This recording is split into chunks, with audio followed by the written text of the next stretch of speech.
Вот такой вот грязь вот такая тут стоит. Проехать как бы можно. Спачкаются колеса, конечно, ничего. И каждый раз приезжаем, моем колеса на пандусе.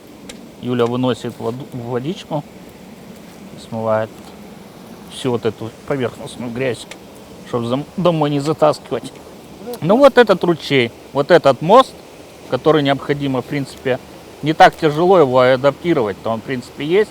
Надо подъездные пути, ну какие-то ограждения сделать, потому что глубина достаточно при паводке большая. Один мусор, конечно, здесь. И вот получается, двигаться по нему в принципе можно, он в принципе доступен, но все обрывается здесь. Вот получается, мост в принципе доступен и можно пользоваться, но доезжая до непосредственно до начала или окончания моста, перед вами встает вот такой порог, который непреодолим. Также, опять же, нету ограждений в сторону воды. И, ну и нет дорожки, естественно, к этому мосту. То есть дорожка не идет. Хотя, в принципе, тут они тяжело адаптировать. Достаточно привести просто с земли, выровнять здесь и все. И, ну, довести до ума. Цена вопроса тут небольшая. Достаточно серьезно привести с земли. Ну да, ограждение надо сделать, потому что, ну, вода тут стоит. При паводке она достаточно... Ну, тут глубина 1,5 метра, наверное, если не 2. То есть никаких ограждений, ничего нет. И все. И получается, то есть тут мне не пройти, мне надо будет вернуться и объехать уже по проезжей части. Но по этой стороне я не езжу, потому что тут бывает проезжают лесовозы груженные. И прицепом, срезая угол, можно попасть под колеса. У меня было 2 ситуации, когда я чуть не попал. И после этого я в эту сторону просто не ногой. Я объезжаю к тому мосту, ко второму, и по дороге уже еду навстречу движению. Здесь вот тоже получается все время лужи на пути движения. То есть беспрепятственного доступа как бы и нет в этом направлении.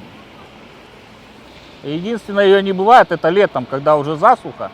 И то небольшая лужа, но стоит вот вторая. А так она всегда здесь при паводках. То есть нету ни стеков, ничего нету. Хотя кручу можно было стек-то сделать. В этом году мы, группа лиц с инвалидностью, обратились в суд по поводу 2 остановочных комплексов, Водобашня и проходная ЛДК. Суд выиграли. Исполнительные листы сдали приставам уже, то есть исполнительное производство началось. И, надеюсь, приведут порядок, потому что тут социально значимые объекты. Это территориальный центр населения и поликлиника номер 2. Также есть вспомогательные кабинеты флюорография именно. Ездят из Затона, из Красной горы, это все сюда. Есть возможность перейти. Но по сути я поехал бы вот так вот сейчас. Можем проехать до конца, посмотреть, почему я там не еду. Эти вот тоже поребрики, они как бы нужны, да, чтобы не было скольжения. Но все равно коляска, получается, подпрыгивать будет при движении. То есть самостоятельно не поедете? Нет. Вот. В принципе, мост так доступен. Хоть и деревянный. Есть, конечно, небольшие перекосы на мосту, на поверхности моста. Ну, в принципе, воспользоваться можно. Хотя администрация предоставляла документы о ремонте моста. Ну, там написано обширно. Произведен ремонт моста. Заменили только вот эти 2 доски и подпорки новые поставили. Все. Вот что они подразумевали под ремонтом моста. То есть его не адаптировали, как было заявлено в исковых требованиях, а сделали так, замену некой конструкции, все. Спустя, считайте, 3 года назад вынесено было решение почти. Но вообще, с проблемой мостов тут больная тема, да. Она давно двигается, и не просто двигается, она давно мусолится, но ничего не делается для улучшения.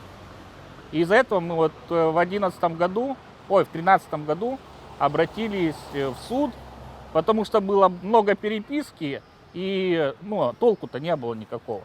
Из-за этого обратиться пришлось к юристу, подать исковое заявление, составить исковое заявление и подать, естественно, в суд на администрацию города Сыктывкара о приведении мостов в надлежащее состояние. Есть еще третий мост, но он там вообще ужасный.